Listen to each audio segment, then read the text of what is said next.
എറണാകുളം കുണ്ടന്നൂരിൽ തോക്ക് ചൂണ്ടി 80 ലക്ഷം കവർന്ന കേസിൽ മുഖ്യ സൂത്രധാരനായ അഭിഭാഷകൻ ഉൾപ്പെടെ 7 പേർ അറസ്റ്റിൽ.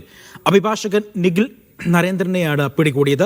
കുറ്റകൃത്യത്തിൽ ഏർപ്പെട്ട മുഖംമൂടി സംഘത്തെ ഇനിയും പിടികൂടാൻ ആയിട്ടില്ല. പട്ടാപ്പകൽ നടന്ന കവർച്ചയിൽ പണം ഇരട്ടിപ്പ് സംഘത്തിലേക്കാണ് അന്വേഷണം വ്യാപിപ്പിക്കുന്നത്.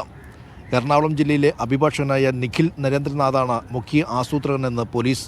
ഇയാൾ ഉൾപ്പെടെ 5 പേരുടെ അറസ്റ്റ് രേഖപ്പെടുത്തി. പിടിയിലായവരിൽ ബുഷറ എന്ന സ്ത്രീയും ഉൾപ്പെടും. ഇതുവരെ അറസ്റ്റിലായവരുടെ എണ്ണം 7ആയി. പിടിയിലായവരെല്ലാം പണം ഇരട്ടിപ്പിക്കൽ സംഘത്തിന്റെ ഭാഗമെന്ന് പോലീസ് പറഞ്ഞു. 80 ലക്ഷം രൂപ ക്യാഷായി നൽകിയാൽ 1 കോടി ബാങ്ക് അക്കൗണ്ടിലേക്ക് ട്രാൻസ്ഫർ ചെയ്യാമെന്നായിരുന്നു ഡീൽ.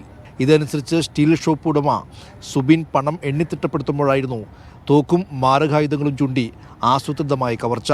പ്രതികളെ ചോദ്യം ചെയ്തതോടെ പിന്നിൽ വലിയ തട്ടിപ്പ് സംഘമുണ്ടെന്നാണ് പോലീസ് നിഗമനം. അതേസമയം കുറ്റകൃത്യത്തിൽ നേരിട്ട് പങ്കെടുത്ത 3 അംഗ മുഖംമൂടി സംഘത്തെ ഇനിയും പിടികൂടാനായിട്ടില്ല. മീഡിയ 1 കൊച്ചി.